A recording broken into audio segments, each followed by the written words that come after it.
Selamat datang di channel Munawir.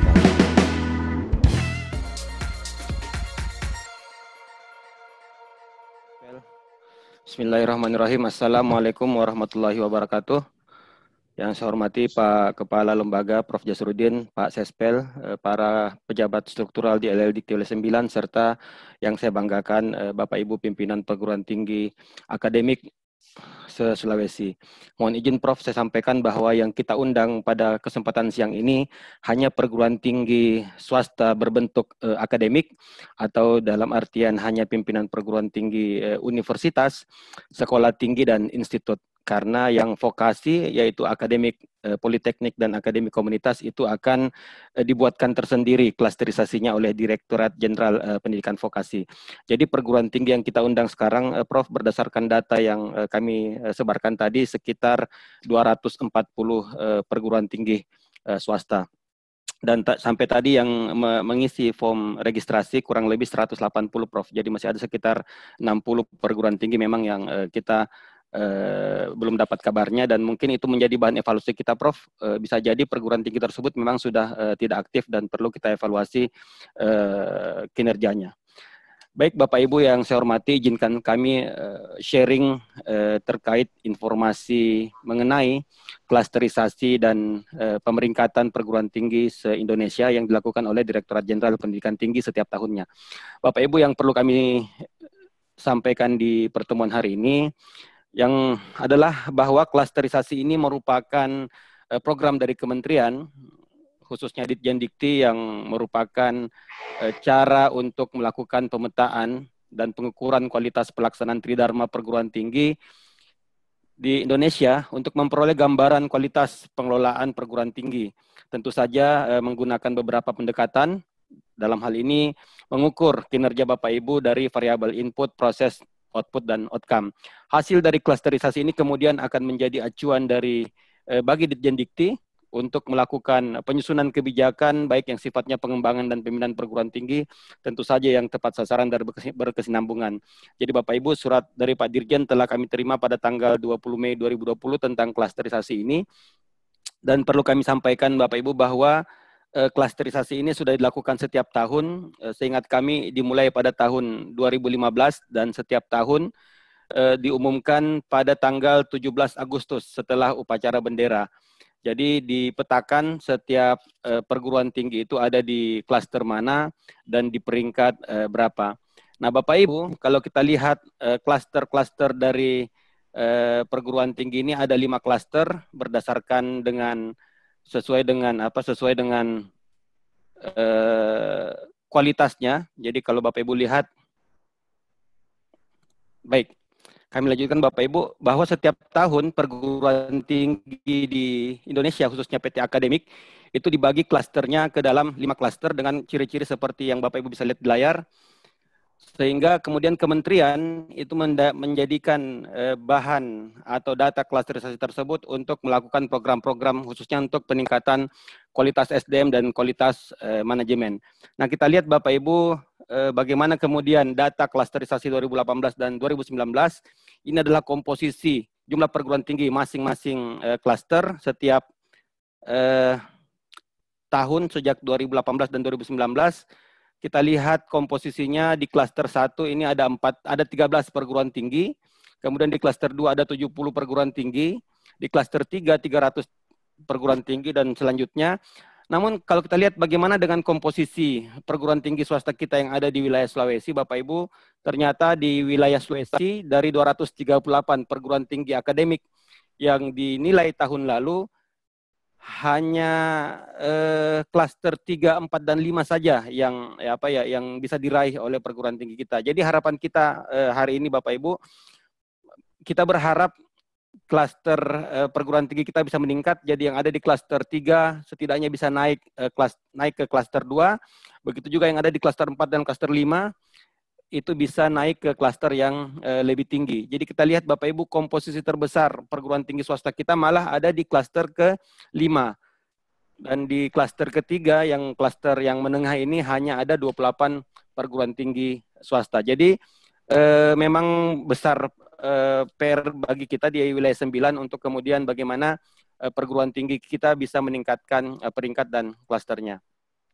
Nah, Bapak Ibu mohon izin saya sharing data peringkat perguruan tinggi swasta di Sulawesi. Ini yang peringkat 1 sampai dengan peringkat 10 Bapak Ibu. Ini kalau kita lihat data masing-masing indikator, maka indikator output dan outcome bisa dibilang masih belum optimal. Atau rata-rata belum ada yang sampai di angka skor 1. Jadi memang Pak Kepala tadi sudah sampaikan bahwa komposisi nilai atau bobot nilai terbesar ada di aspek outcome. Aspek output sama dan proses sebenarnya sama-sama 25%, tapi kalau kita lihat pembaginya itu lebih besar di aspek proses, sehingga bisa kita pastikan bahwa aspek output dan outcome lah yang sebenarnya berperan sangat besar terhadap peringkat dan klaster Bapak Ibu secara keseluruhan. Dan kalau kita lihat 10 besar Bapak Ibu, ini masih perlu ditingkatkan lagi khusus untuk aspek output dan aspek outcome-nya.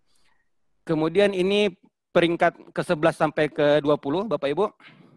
Jadi di rata-rata memang didominasi oleh perguruan tinggi berbentuk universitas. Dan sampai peringkat 28 perguruan tinggi kita ini masih ada di klaster ketiga. Nah, kemudian klaster keempat itu dimulai oleh STIMIK Akba di peringkat ke-29 dan seterusnya. Ini kami share sampai peringkat 50 besar Bapak Ibu. Untuk data lebih lengkapnya silakan Bapak Ibu melihat data file PDF tabel yang kami sampaikan tadi sudah melalui grup. Ini peringkat 31 sampai peringkat 40. Dan ini adalah peringkat 41 sampai dengan peringkat 50. Jadi bahkan Bapak Ibu ada beberapa perguruan tinggi yang ada di peringkat 5 besar. Ini rata-rata bahkan tidak ada skornya sama sekali pada aspek outcome. Jadi misalnya Setia Wirabakti ada di peringkat 41 Sulawesi, ini tidak ada skornya di aspek outcome. Sekolah Tinggi Ilmu Hukum Amsir, UPRI, dan STIH Pengayoman ini ada di 50 besar, tapi ini nilai outcome-nya itu sama sekali tidak ada skor. Jadi kalau Bapak Ibu mulai mengisi indikator-indikator yang ada di aspek-aspek ini, maka tentu saja bisa dipastikan terjadi peningkatan scoring dan peningkatan klasternya. Baik Bapak Ibu, apa saja kemudian yang menjadi indikator penilaian dalam klasterisasi tahun ini? Jadi Bapak Ibu bisa lihat ada beberapa indikator dari 4 aspek, 4 variabel. Yang warna merah ini adalah indikator baru Bapak Ibu. Artinya baru ada tahun ini dan tahun lalu belum ada. Kita bahas dulu mulai dari aspek input. Yang pertama, input dengan bobot 15% yang dinilai adalah rasio dosen yang berpendidikan S3 dibandingkan dengan jumlah dosen keseluruhan. Itu yang pertama. Yang kedua, kemudian adalah berapa persen dosen di perguruan tinggi Bapak Ibu yang menduduki jabatan lektor kepala dan guru besar. Kemudian kita akan lihat bagaimana rasio jumlah mahasiswa terhadap dosen. Kemudian berapa jumlah mahasiswa asing. Dan indikator tahun lalu jumlah dosen asing sekarang sudah dihapus. Dan yang baru adalah berapa kemudian jumlah dosen tetap yang bekerja sebagai praktisi di industri. Minimum 6 bulan selama 5 tahun terakhir. Itu untuk aspek input Bapak Ibu. Kemudian untuk aspek proses, ada beberapa indikator di sini, ada 9 indikator. Yang pertama jumlah prodi terakreditasi internasional. Ini sebenarnya bukan indikator yang baru banget, tapi pindahan dari aspek output tahun lalu.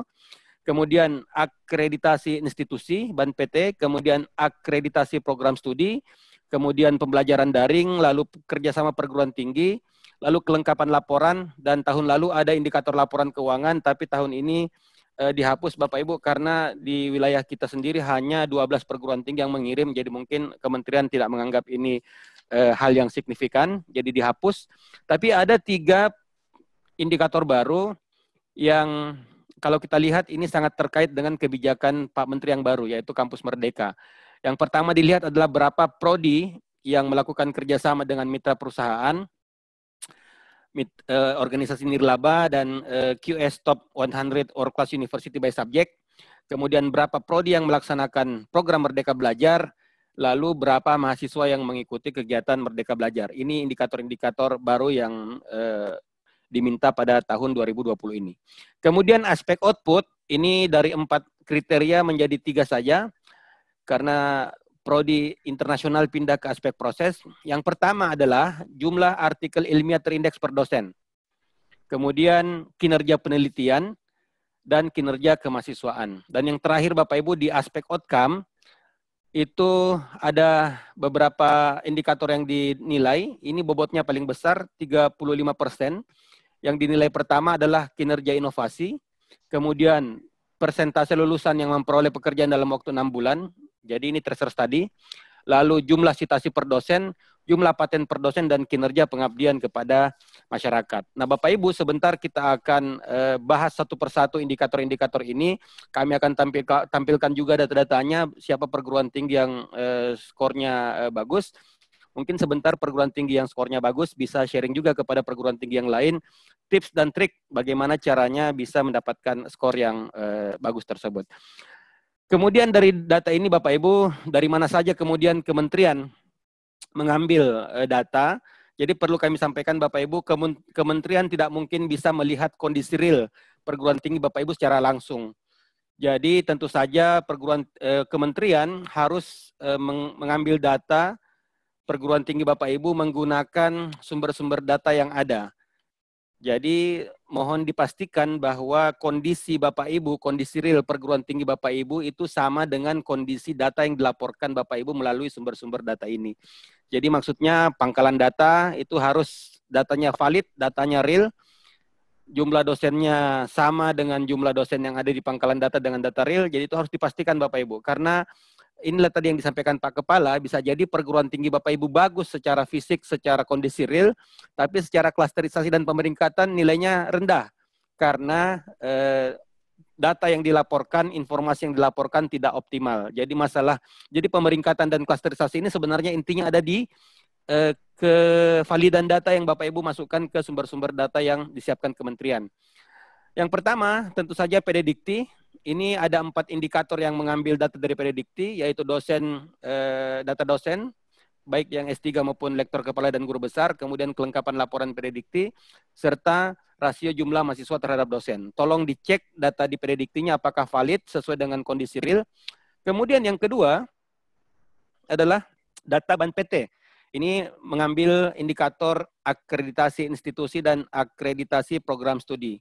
Kemudian dari Simlitapmas, ini mengambil data kinerja penelitian dan kinerja pengabdian pada masyarakat. Lalu data dari Sinta, ini ada 3 indikator yang mengambil data dari Sinta, yaitu artikel ilmiah terindeks per dosen, kemudian jumlah citasi dan jumlah paten per dosen. Lalu ini form isian dari Direktorat Belmawa terkait indikator baru, yaitu prodi yang melaksanakan program Merdeka Belajar dan jumlah mahasiswa yang mengikuti kegiatan Merdeka Belajar. Kemudian SIMKAT MAWA, Bapak Ibu, ini juga perlu diisi. Itu untuk indikator kinerja kemahasiswaan. Kemudian PKTS, ini terkait pusat karir dan tracer study. Kemudian SIMANIS, ini terkait kinerja inovasi. Lalu portal-portal izin belajar untuk mahasiswa asing, kemudian form isian untuk akreditasi internasional, SPADA untuk pembelajaran daring, dan laporan kerjasama untuk mengisi kerjasama perguruan tinggi.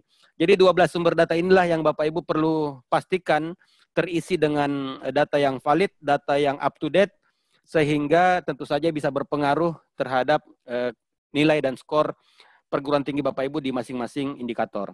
Baik, kita akan mulai masuk membahas satu persatu. Kita akan mulai dari aspek input yang bobotnya 15%. Yang pertama Bapak Ibu, nilai yang pertama di aspek input adalah berapa persentase dosen yang berpendidikan S3 terhadap jumlah keseluruhan dosen.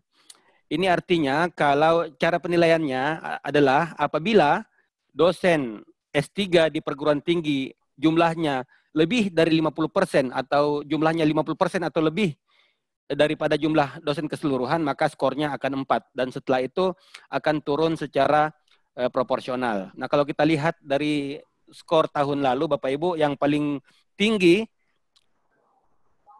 skornya adalah dua sekolah tinggi filsafat, yaitu Sekolah Tinggi Filsafat Seminari Pineleng dan Sekolah Tinggi Filsafat Jafrai Makassar. Ini skornya 3,37 dan 3,20. Artinya ini dosen S3 di kedua sekolah tinggi tersebut itu jumlahnya sangat banyak dibandingkan dengan rasio dosen secara keseluruhan. Disusul Amkop, kemudian Bosowa, kemudian UMI, STH Pengayoman, dan seterusnya. Dan Bapak Ibu, ada 113 perguruan tinggi kita, perguruan tinggi akademik kita yang skornya 0. Artinya belum ada dosen yang terdaftar sebagai S3. Jadi ini tolong dipastikan lagi yang 113, tolong dicek datanya di file yang saya kirim tadi. Apakah betul Bapak Ibu memang belum punya dosen S3? Ini jumlah yang sangat besar. Saya rasa saya tidak begitu yakin ini adalah data yang valid, tapi bisa jadi memang begitu kondisinya di pangkalan data Bapak Ibu. Ini ada kejadian Bapak Ibu di Universitas Diponegoro tahun 2015, itu nilai inputnya ini kurang optimal karena banyak dosennya yang tidak terupdate datanya di Pededikti. Bahkan wakil rektor 4-nya sendiri yang sudah menjadi guru besar atau profesor di tahun 2019 itu masih terdaftar sebagai dosen S2. Pendidikannya S2 di Pedediktinya Undip tahun 2014. Oleh karena itu bisa jadi data Bapak Ibu tidak optimal karena datanya tidak terupdate. Jadi tolong dipastikan lagi Bapak Ibu. Tapi jangka panjang untuk meningkatkan skor ini tentu saja Bapak Ibu harus mendorong dosen-dosen Bapak Ibu yang masih S2 untuk melanjutkan ke S3. Baik, kemudian kita masuk ke indikator yang kedua, yaitu dosen dalam jabatan lektor kepala dan guru besar terhadap jumlah dosen keseluruhan. Ini kalau dosen Bapak Ibu lebih sama atau lebih besar dari 40% yang telah menduduki LK dan guru besar, maka skornya sama dengan 4. Lebih kecil dari itu akan turun secara proporsional. Dan kita lihat Bapak Ibu ada 4 perguruan tinggi kita yang nilainya sempurna, yaitu Setia Yapi, Unsi Marposo, Setia Madu Keleng, dan Setia YPUP Makassar, serta Setia Amsir. Jadi ada 5 perguruan tinggi kita yang skornya 4. Artinya di 5 perguruan tinggi ini jumlah lektor kepala dan guru besarnya itu lebih dari 40% dari total dosen keseluruhan. Dan yang perlu diperhatikan Bapak Ibu, ada 83 perguruan tinggi kita yang tahun lalu skornya kosong di indikator ini. Artinya tahun lalu dianggap 83 perguruan tinggi tersebut belum ada sama sekali satupun dosennya yang menduduki jabatan lektor kepala dan guru besar. Nah, nanti silakan lagi dicek Bapak Ibu datanya, apakah sudah sesuai dengan kondisi realnya. Dan saya yakin tahun ini bisa terjadi peningkatan karena kita ketahui Pak Kepala dan Pak Sespel sangat mendorong perguruan tinggi untuk memicu dosen-dosennya mengurus jabatan fungsional, baik itu asisten ahli, lektor, lektor kepala maupun guru besar. Baik, kemudian kita akan masuk ke indikator ketiga. Indikator ketiga adalah persentase jumlah mahasiswa terhadap dosen tetap. Jadi rasio mahasiswa. Semakin jelek rasionya, semakin rendah skornya Bapak Ibu. Ini saya tidak sampaikan datanya secara merinci terkait perguruan tinggi. Silahkan cek di file yang saya kirim tadi. Tapi Bapak Ibu bisa lihat yang nilainya sempurna ada 66 PTS. Jadi banyak, artinya ada 66 perguruan tinggi kita yang rasionya sehat. Kemudian yang rata-rata 3 sampai 3,9 itu ada 29 PTS. Yang nilainya rata-rata 2 sampai 2,99 ada 32 PTS. Kemudian menyusul 1 sampai 1,99 21 PTS dan 0,01 sampai 0,99 15 PTS. Yang menarik Bapak Ibu, ada 70 PTS kita yang nilainya 0. Nah, ini artinya rasionya rusak, baik terlalu tinggi atau mungkin mahasiswanya tidak ada, dosennya yang banyak. Nah, ini tolong dicek lagi datanya Bapak Ibu.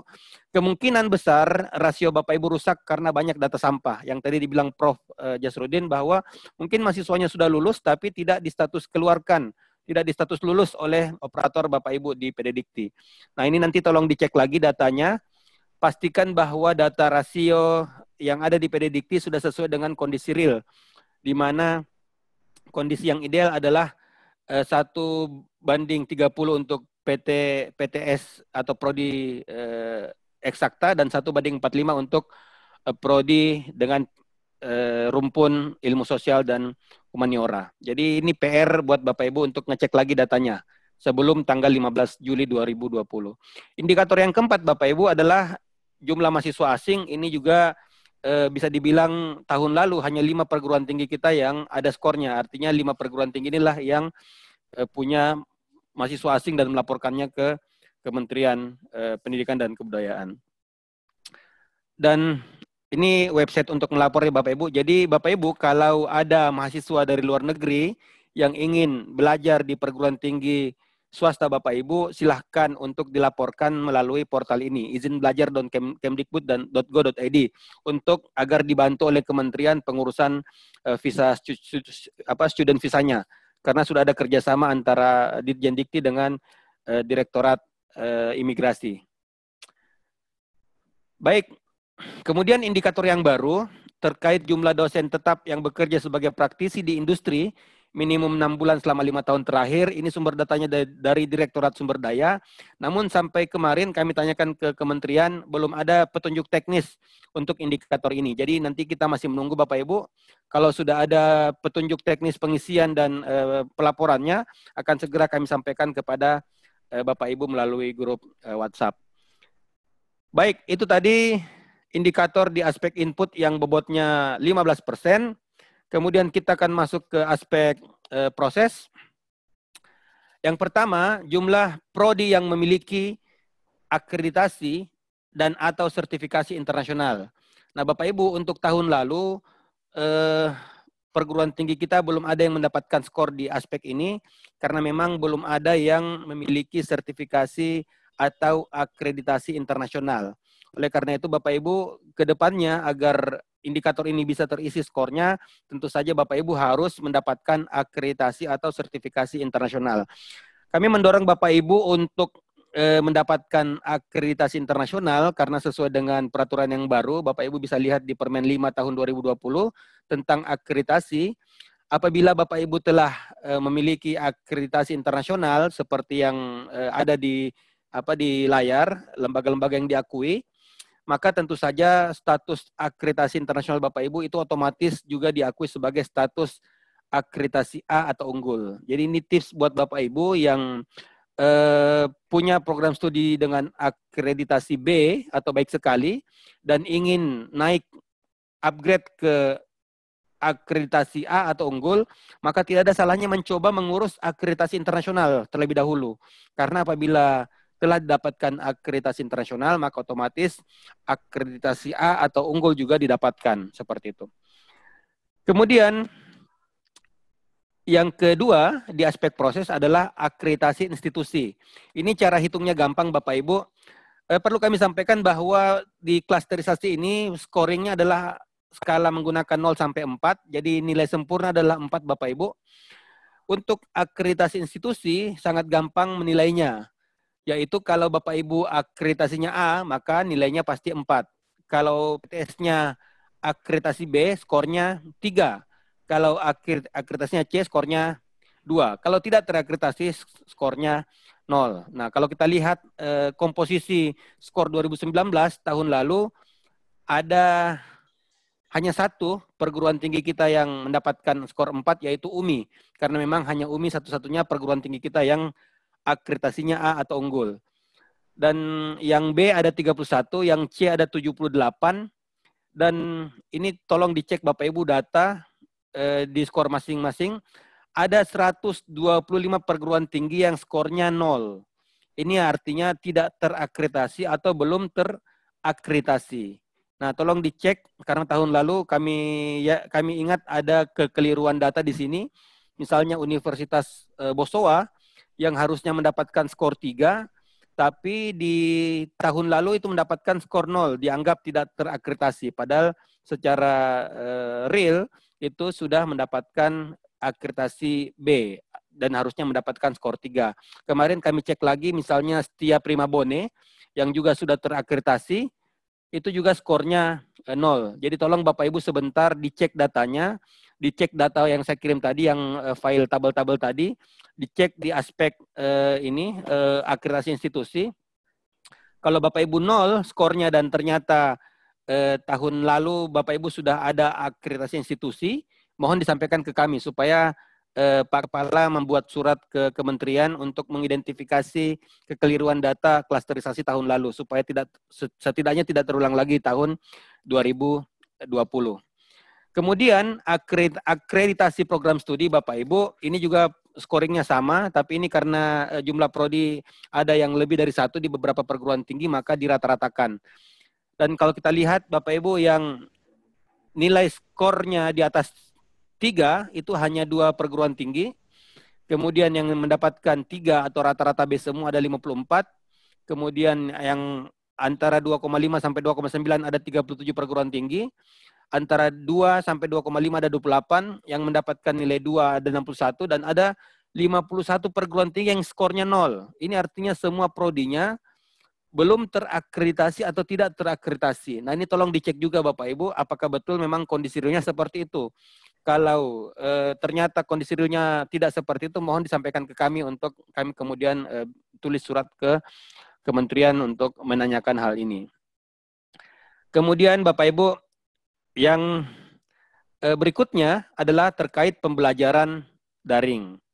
Ini kami sampaikan semua datanya. Jadi tahun lalu Bapak Ibu ada 21 perguruan tinggi kita yang nilainya sempurna, skornya sempurna. Jadi tahun lalu itu ada 21 perguruan tinggi yang mendapatkan skor 4, kemudian 114 perguruan tinggi mendapatkan skor 2,5, 54 perguruan tinggi mendapatkan skor 1, dan 89 perguruan tinggi yang tidak punya skor sama sekali atau tidak melapor sama sekali. Nah, disayangkan sekali Bapak Ibu, kami kemarin sudah sampaikan suratnya. Jadi tahun ini silakan Bapak Ibu melaporkan ke website spada.kemdikbud.go.id/klasterisasi. Itu ada nomor kontak person yang kami sampaikan di slide ini. Kalau Bapak Ibu bingung terkait pengisiannya, silakan menghubungi Pak Agus Sumantri. Dan saya yakin dengan kondisi COVID saat ini, tentu saja Bapak Ibu didorong untuk melakukan pembelajaran daring. Dan kami berharap tahun ini nilai-nilai Bapak Ibu bisa optimal semua karena sudah menerapkan sistem pembelajaran daring. Bapak Ibu, di sumber data yang diminta untuk tahun ini yang akan ditanyakan oleh Kementerian kepada Bapak Ibu, yang pertama adalah website perguruan tinggi, kemudian alamat website LMS perguruan tinggi. LMS ini adalah Learning Management System Bapak Ibu, semacam sistem informasi untuk pembelajaran daring. Kemudian alamat laman salah satu course aktif. Kemudian username LMS dan password LMS. Ini maksudnya username dan password dosen. Jadi tolong dipilih dosen dan yang produktif dan proaktif dalam pembelajaran daring agar skornya bisa optimal. Dan apabila ada dokumen-dokumen terkait dengan kebijakan khusus penerapan pembelajaran daring, misalnya SK atau surat edaran atau apapun, itu silakan di-upload untuk menambah penilaian terkait pembelajaran daring. Sedikit saya ingin bicara tentang pembelajaran daring Bapak Ibu sebelum masuk ke aspek-aspek yang lain, karena bisa dibilang sekarang semua kita dipaksa untuk melakukan pembelajaran daring. Pak Menteri beberapa hari yang lalu menyampaikan bahwa untuk perguruan tinggi tahun akademik itu dimulai tetap Agustus 2020. Tapi pembelajaran hanya boleh dilakukan secara daring, belum boleh tatap muka. Jadi Bapak Ibu, untuk zona manapun, baik zona hijau, zona kuning, apalagi zona merah, itu tetap tidak boleh melakukan pembelajaran secara tatap muka, harus dilakukan secara daring. Oleh karena itu Bapak Ibu perlu menyiapkan atau mengembangkan yang namanya LMS tadi, Learning Management System. Jadi Bapak Ibu, menurut Pak Menteri yang boleh melakukan aktivitas daring, aktivitas tatap muka hanya aktivitas yang masuk kategori prioritas, yaitu aktivitas yang sangat berhubungan dengan kelulusan mahasiswa, di mana misalnya terkait dengan pengerjaan tesis atau skripsi yang membutuhkan peralatan-peralatan seperti mesin-mesin atau laboratorium. Jadi kalau memang tidak bisa dilakukan secara daring, maka bisa dilakukan secara tatap muka di kampus, tapi itu pun dibatasi sesuai dengan protokol COVID dan hanya kelompok-kelompok kecil atau individu, bukan bergerombol mahasiswanya. Kemudian Bapak Ibu yang kalau mata kuliah praktek itu diharapkan agar dipindahkan ke akhir-akhir semester. Jadi di awal-awal semester ini tetap difokuskan ke pembelajaran-pembelajaran teori yang bisa dilakukan secara daring. Nah Bapak Ibu, karena Kementerian meminta Bapak Ibu untuk melakukan pembelajaran daring, maka kami sarankan dosen-dosen di perguruan tinggi Bapak Ibu untuk mengikuti rangkaian training terkait pembelajaran daring yang dilakukan oleh Kementerian. Dan ini sudah terlaksana sudah 5 kali dengan hari ini. Jadi bulan Juni ini ada 5 kali dan bulan depan masih ada rangkaian-rangkaian training yang akan diselenggarakan. Silakan mendaftar melalui website Spada. Kemudian Bapak Ibu, Pak Dirjen juga kemarin menyampaikan agar Bapak Ibu khususnya yang mata kuliah yang akan masuk di semester mendatang, apabila memang modulnya belum disiapkan oleh dosen, maka tidak mengapa atau mungkin dianjurkan kepada dosen-dosen dan mahasiswanya untuk mengeksplorasi bahan-bahan yang ada di website Spada. Jadi di sana Bapak Ibu ada lebih 3.000 dokumen atau konten terkait kuliah-kuliah yang sudah diunggah oleh berbagai perguruan tinggi. Ada sekitar 240 perguruan tinggi yang membagi modul dan resources-nya di aplikasi Spada agar Bapak Ibu bisa kemudian memanfaatkannya selama pandemi COVID ini. Di sana ada materi yang sifatnya terbuka, ada mata kuliah terbuka dan mata kuliah daring yang bisa diakses oleh mahasiswa Bapak Ibu, khususnya yang terkait dengan mata kuliah yang Bapak Ibu ajarkan di program studi masing-masing. Baik, kita kembali ke aspek proses. Bapak Ibu, aspek yang berikutnya yang dinilai adalah kerjasama perguruan tinggi. Nah ini tahun lalu hanya 15 perguruan tinggi di wilayah 9 yang mendapatkan skor. Artinya hanya 15 perguruan tinggi yang melaporkan kerjasamanya ke website laporan kerma.kemdikbud.go.id. Nah ini sangat disayangkan Bapak Ibu karena saya yakin semua perguruan tinggi pasti aktif melakukan kerjasama, aktif menandatangani MOU, maka kami harap sampai tanggal 15 Juli seluruh MOU yang telah ditandatangani itu agar dilaporkan ke website laporan kerjasama. Dan nanti tolong Pak Ali Isra sampaikan datanya berapa perguruan tinggi kita yang belum punya akun, karena kami sangat yakin masih banyak perguruan tinggi yang belum mempunyai akun. Ada juga yang sudah punya akun tapi sama sekali belum lapor, ada juga yang belum melaporkan semuanya. Kami berikan contoh Bapak Ibu untuk 4 perguruan tinggi yang ada di bawah ini yang mendapatkan nilai 0,01 itu berarti hanya melaporkan 2 dokumen ke laporan kerjasama. Jadi memang untuk mendapatkan skor yang optimal harus dilaporkan banyak kerjasama ke dalam website tersebut. Dan bobot penilaiannya Bapak Ibu itu tidak masalah, tidak mesti bermitra dengan sesama perguruan tinggi, tapi juga bisa dengan non perguruan tinggi, bobotnya sama-sama 50%.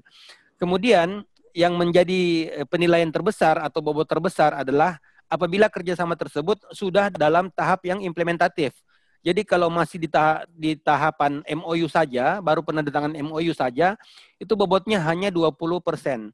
Tapi apabila kerjasama tersebut sudah terimplementasi, sudah ada MOA-nya, sudah ada implementing arrangement-nya, maka itu bobotnya sangat besar, bisa sampai 80%. Kemudian untuk bobot mitranya, kalau dalam negeri bobotnya 40%, kalau luar negeri bobotnya 60%.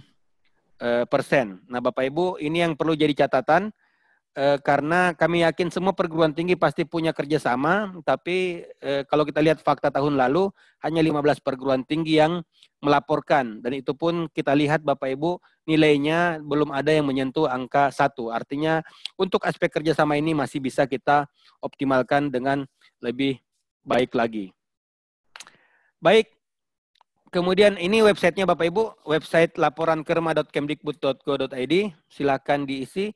Oh ya, yang buat Bapak Ibu yang belum punya akun, silakan menghubungi staf kami, Ibu Kiki. Ini nomor HP-nya kami simpan di slide, 081144800036.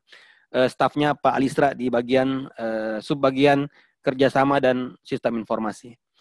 Baik. Kemudian indikator berikutnya, jumlah prodi yang melakukan kerjasama dengan mitra perusahaan, organisasi nirlaba, QS Top 100 World Class University by Subject, ini sampai sekarang belum ada juknis dari kementerian. Jadi kita masih menunggu juga seperti apa yang dimaksud dengan indikator ini. Kemudian indikator berikutnya adalah kelengkapan laporan PD Dikti. Nah, Bapak Ibu, tahun lalu itu ada 35 perguruan tinggi yang nilainya sempurna, mendapatkan nilai 4. Kemudian Bapak Ibu bisa lihat ini rata-rata skornya bagus, hanya sedikit yang mendapatkan skor 1 sampai 2. Tapi yang skornya 0 ada 43 perguruan tinggi. Ini perlu kita cek juga Bapak Ibu kenapa bisa skornya 0, artinya pelaporannya ini sangat tidak baik.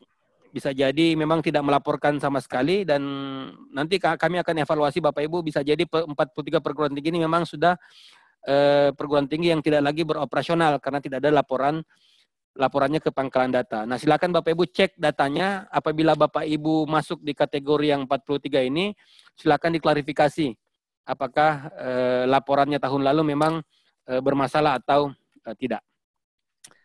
Lanjut, ini adalah indikator baru Bapak Ibu, indikator yang terkait dengan Kampus Merdeka.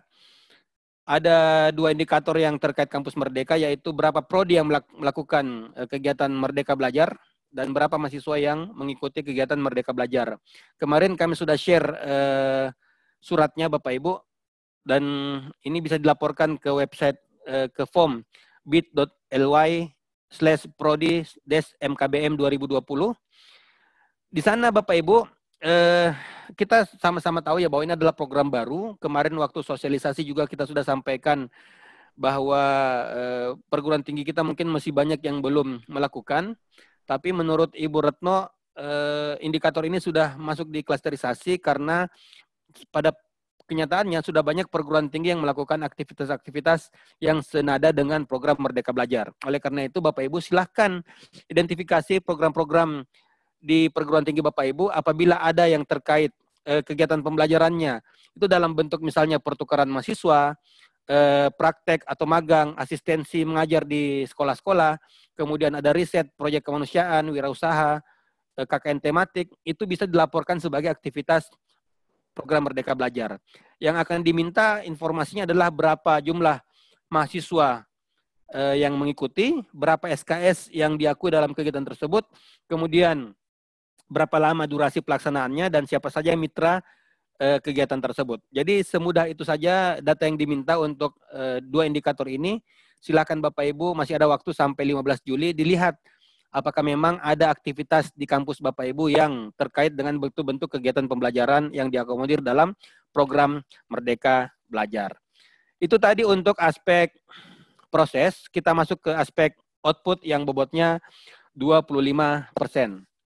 Yang pertama, berapa jumlah artikel ilmiah terindeks per dosen? Ini datanya dari tahun lalu mengambil dari Scopus, tapi tahun ini akan mengambil data dari Deputi Bidang Penguatan Risbang atau Kemristek BRIN. Tentu saja data yang akan dipakai adalah data dari Sinta. Nah Bapak Ibu, kita lihat ini 20 besar tahun lalu. Yang masuk 20 besar saja ini belum ada yang mendapatkan skor 1, Bapak Ibu, masih di bawah skor 1. Tapi kita bisa lihat yang paling tertinggi adalah STIX, Sekolah Tinggi Ilmu Kesejahteraan Sosial Tamalanrea Makassar. STIX Tamalanrea. Mungkin sebentar mohon izin dari STIX Tamalanrea bisa sharing bagaimana tips dan trik sehingga skornya bisa paling tinggi se-Sulawesi.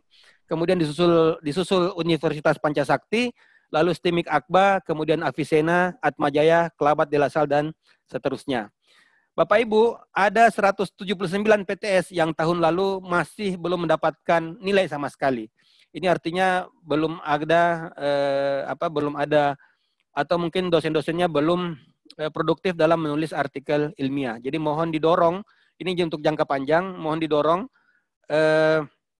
perguruan tingginya, dosen-dosennya untuk proaktif melakukan menulis artikel ilmiah. Kalau sekarang ini agar lebih proaktif dalam mengelola akun Sintanya Bapak Ibu. Kalau bisa diwajibkan seluruh dosennya memiliki akun Sinta. Kemudian dukungan dari perguruan tinggi juga sangat penting. Kemarin teman-teman dari Kelabat dan De La Salle juga sudah sharing bahwa salah satu tips dan trik untuk meningkatkan jumlah artikel ilmiah ini adalah dengan memberikan semacam insentif atau bonus kepada dosen yang tulisannya itu mendapatkan terindeks oleh Scopus seperti itu. Jadi nanti teman-teman dari akademik yang akan sharing terkait data-data dari Cinta Bapak Ibu, tapi catatan kami di sini masih banyak perguruan tinggi kita 179 yang tahun lalu sama sekali tidak memiliki skor untuk aspek artikel ilmiah terindeks per dosen. Kemudian yang berikutnya adalah kinerja penelitian. Jadi ini yang kami tampilkan di layar adalah 20 besar perguruan tinggi kita yang skornya paling tinggi untuk aspek kinerja penelitian. Dimulai dari UMI, kemudian Unismu Makassar, UNCP Palopo, Muhammadiyah Parepare, Kendari, Enrekang, dan seterusnya. Nah ini Bapak Ibu, data kami tahun lalu, ada 106 perguruan tinggi yang sama sekali nilainya 0. Atau dianggap tidak ada kinerjanya di bidang penelitian. Tentu saja ini datanya mengambil data dari Simlitapmas. Kemudian untuk kinerja kemahasiswaan, ini juga nanti silakan nanti Pak Baim untuk share datanya.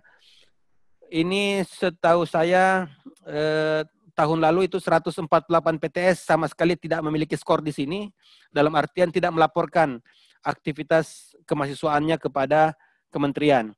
Dan kalau kita lihat tahun lalu yang paling tinggi nilainya di wilayah kita adalah Universitas Muhammadiyah Makassar. Ini nilainya di atas 1. Yang lain menyusul Stikes Muhammadiyah Sidrap, kemudian Universitas Kelabat, Stikes Makassar, Stimik Akba, Bosowa, Stik Tamalate, dan seterusnya. Jadi Bapak Ibu di sini masih bisa dioptimalkan. Websitenya ini adalah simkatmawa.kemdikbud.go.id. Panduannya juga sudah saya share kemarin melalui grup. Ini masih perlu diperhatikan karena sangat banyak perguruan tinggi kita tahun lalu yang tidak memperhatikan aspek kinerja kemahasiswaan ini. Buktinya 148 perguruan tinggi tidak memiliki skor sama sekali. Kemudian Bapak Ibu, kita masuk ke aspek outcome. Ini yang perlu diperhatikan karena bobotnya sangat besar, 35%.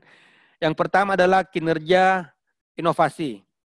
Ini sayang sekali Bapak Ibu, kemarin sudah dilakukan perpanjangan, harusnya kemarin tanggal 15 Juni itu sudah ditutup pelaporannya, tapi ini masih diberikan waktu sampai besok, sampai tanggal 30 Juni diberikan kesempatan kepada Bapak Ibu untuk melaporkan inovasi-inovasi yang ada di perguruan tinggi masing-masing. Tahun lalu hanya ada 30 perguruan tinggi yang kami tampilkan di layar, hanya 30 inilah yang kemudian tahun lalu melaporkan inovasinya ke kementerian. Karena sekarang inovasi ini sudah pindah ke Ristek BRIN, maka websitenya juga berganti Bapak Ibu, bukan lagi Katsinov, tapi simanis.ristekbrin.go.id. Masih ada waktu sampai besok Bapak Ibu, silakan yang merasa belum mengisi tahun lalu dan tahun ini memiliki inovasi, silakan Bapak Ibu untuk kemudian mengupload inovasi-inovasinya kepada website simanis.ristekbrin.go.id. Mohon sebentar juga dari Unibos untuk sharing, atau Muhammadiyah Gorontalo untuk sharing apa saja yang tahun lalu diisi di portal ini sehingga nilainya mendapatkan nilai yang baik, nilainya 2. Kemudian disusul Stimik Parnaraya, Mandala Waluya Kendari, Stella Maris, Patria Arta, Unsultra, dan seterusnya. Jadi tahun lalu hanya 30 perguruan tinggi yang mengisi inovasinya, dan yang tertinggi adalah Unibos dan Muhammadiyah Gorontalo dengan skor 2. Berikutnya, berapa lulusan yang memperoleh pekerjaan dalam waktu 6 bulan. Bapak Ibu, ini deadline-nya tanggal 12 Juli 2020. Tahun lalu yang mengisi hanya 30 perguruan tinggi. Dan tadi dari data yang dikirim Pak Baim, saat ini baru 50 perguruan tinggi yang punya akun. Artinya masih ada sekitar 180 perguruan tinggi yang sama sekali belum punya akun untuk melapor tracer study-nya. Ini sangat disayangkan Bapak Ibu, padahal aspek inilah yang nilainya paling besar. Jadi kami yakin kalau Bapak Ibu mendaftar akun tracer study ke Pak Baim dan segera mengisinya, maka tahun ini kita berharap skor Bapak Ibu di aspek tracer study ini bisa meningkat. Tahun lalu yang nilainya tinggi ini ada dari Parnaraya, Manado, Kelabat, Stikes Makassar, UNCP Palopo, Muhammadiyah Sidrap, Muhammadiyah Kendari, Stikes Marendeng, Muhammadiyah Bulukumba, Unsa Makassar, Stimik Catur dan Stikip Veteran Sidrap sama Stikper Famika. Ini nilainya skornya 4. Nah, Bapak Ibu yang tahun lalu sudah mengisi tapi skornya 0 agar segera diperhatikan. Datanya ini harus dilapor paling lambat tanggal 12 Juli dan data alumni yang dilaporkan adalah alumni lulusan tahun 2017. Baik, buat Bapak Ibu yang belum memiliki akun untuk melaporkan alumninya ke Tracer Study, bisa menghubungi teman-teman di bagian kemahasiswaan, bisa ke Ibu Ida, Kasubagnya Pak Haji Lusman, dan stafnya Pak Ibrahim atau Pak Baim. Kemudian, jumlah citasi per dosen, ini mengambil data dari Sinta. Tahun lalu hanya 20 perguruan tinggi, tahun lalu ada 20 perguruan tinggi yang ada datanya. Yang paling tinggi adalah dari Avicenna Kendari, Institut Teknologi dan Kesehatan Avicenna. Ini nilainya di atas 1. Artinya tulisan-tulisan dari dosen di Avicenna ini banyak dikutip atau disitasi oleh dosen dari perguruan tinggi lain. Kemudian disusul Unasman, De La Salle, Stik Kesnani, Stik Stamlatea, Kelabat, Pancasakti, dan seterusnya. Bapak Ibu, tahun lalu ada 198 perguruan tinggi yang sama sekali tidak memiliki skor di indikator citasi ini. Nah, nanti ini tolong dipastikan lagi Bapak Ibu, kenapa bisa? Ini hampir, jadi hanya 1/5 perguruan tinggi akademik di Sulawesi yang memiliki nilai di aspek citasi per dosen. Ini sangat banyak yang belum punya nilai di aspek citasi. Kemudian, di jumlah paten per dosen, ini lebih menyedihkan lagi, karena hanya 5 perguruan tinggi yang mendapatkan skor di tahun lalu. Hanya Unsultra dengan skor 1, kemudian UKI Paulus 0,43, Muhammadiyah Kendari 0,26, UMI dan Mandala Waluya sama-sama 0,17. Jadi ini sangat disayangkan karena kami yakin sangat banyak paten-paten yang dimiliki oleh dosen-dosen kita, tapi mungkin tidak terlapor melalui website Sinta. Jadi intinya Bapak Ibu, apa yang ada di kondisi real di perguruan tinggi Bapak Ibu, dipastikan agar semuanya terlapor ke kementerian melalui sumber-sumber data yang kami sampaikan tadi. Yang terakhir Bapak Ibu adalah kinerja pengabdian pada masyarakat. Ini adalah data tahun lalu, yang tertinggi skornya adalah UNCP, kemudian Muhammadiyah Kendari, lalu Muhammadiyah Parepare, lalu Bosowa, Muhammadiyah Lubuk Banggai, lalu UMI, dan seterusnya Bapak Ibu. Tahun lalu ada 175 perguruan tinggi yang nilainya 0 atau tidak mendapatkan skor sama sekali untuk aspek pengabdian masyarakat. Ini tentu saja disayangkan karena sebagai salah satu dari bagian Tridharma perguruan tinggi, tentu saja semua perguruan tinggi punya aktivitas pengabdian masyarakat, tapi mungkin tidak terlapor atau mungkin tidak terbiayai oleh kementerian, sehingga hanya sebagian kecil PTS kita yang mendapatkan skor di aspek pengabdian masyarakat. Mungkin sebentar kami mohon bantuan dari perwakilan UNCP Palopo untuk sharing kepada perguruan tinggi lain bagaimana caranya mendapatkan skor yang tinggi di aspek pengabdian masyarakat. Baik Bapak Ibu, yang perlu diperhatikan, seluruh data-data dan dokumen yang diminta tadi, deadline-nya adalah 15 Juli 2020, kecuali untuk inovasi itu dibatasi sampai tanggal 30 Juni 2020, besok. Dan untuk Tracer Study itu lebih awal, deadline-nya tanggal 12 Juli 2020. Selain itu, Bapak Ibu masih ada waktu kurang lebih 2 pekan untuk melengkapi data-data yang diminta oleh kementerian agar peringkat dari Bapak Ibu bisa meningkat. Saran kami kepada Bapak Ibu untuk fokus kepada aspek-aspek yang masih bisa dikejar skornya, khususnya di aspek output dan aspek outcome, yang meliputi kinerja kemahasiswaan. Saya yakin Bapak Ibu mahasiswanya banyak yang berprestasi, kemudian juga bentuk-bentuk dukungan perguruan tinggi ke kegiatan kemahasiswaan pasti sangat baik, maka ini bisa meningkatkan skor Bapak Ibu. Tinggal dilaporkan saja ke Simkatmawa. Kemudian kerjasama perguruan tinggi. Ini kami yakin semua perguruan tinggi punya kerjasama, cuma tidak terlapor saja. Kemudian kinerja inovasi dan Tracer Study. Ini yang bobotnya cukup besar Bapak Ibu. Kemudian yang kedua, ini untuk jangka panjang, beberapa indikator harus dimonitor setiap saat perkembangannya. Jadi kalau perlu tugaskan satu unit tertentu untuk melihat atau memantau perkembangan masing-masing indikator, termasuk memantau apabila ada indikator-indikator baru dalam klasterisasi.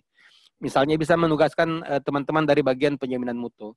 Dan yang terakhir Bapak Ibu, yang kita akan fokus adalah peningkatan skor untuk masing-masing aspek atau indikator yang dinilai. Karena kami yakin seluruh perguruan tinggi di Indonesia sedang meningkatkan usahanya untuk memperoleh klaster dan peringkat yang lebih baik. Jadi kalaupun nanti prestasi Bapak Ibu tidak naik atau bahkan turun peringkatnya, maka itu tidak menggambarkan tidak terjadi perkembangan di perguruan tinggi Bapak Ibu. Bisa jadi perguruan tinggi lain di wilayah lain yang usahanya lebih keras dari Bapak Ibu. Jadi kita fokus dulu, fokus melihat kenaikan masing-masing indikator yang ada di semua variabel. Apabila terjadi peningkatan, maka insya Allah secara umum klaster dan peringkat Bapak Ibu juga insya Allah pasti akan mengalami peningkatan. Jadi demikian Bapak Ibu yang kami sampaikan, fokuskan 2 pekan ini untuk mengisi dan melengkapi data-data dan informasi yang diminta oleh kementerian Bapak Ibu, karena nanti akan diumumkan tanggal 17 Agustus dan tentu saja peringkat ini juga bisa Bapak Ibu manfaatkan, gunakan sebagai ajang promosi kepada calon mahasiswa. Jadi saya yakin beberapa perguruan tinggi kemarin sudah menggunakan peringkat ini sebagai ajang promosi. Tentu saja kalau prestasi dan peringkat Bapak Ibu meningkat, itu bisa menjadi daya tarik yang lebih baik lagi kepada calon mahasiswa Bapak Ibu. Demikian kami sampaikan Bapak Ibu, data yang lebih spesifik nanti akan ditampilkan oleh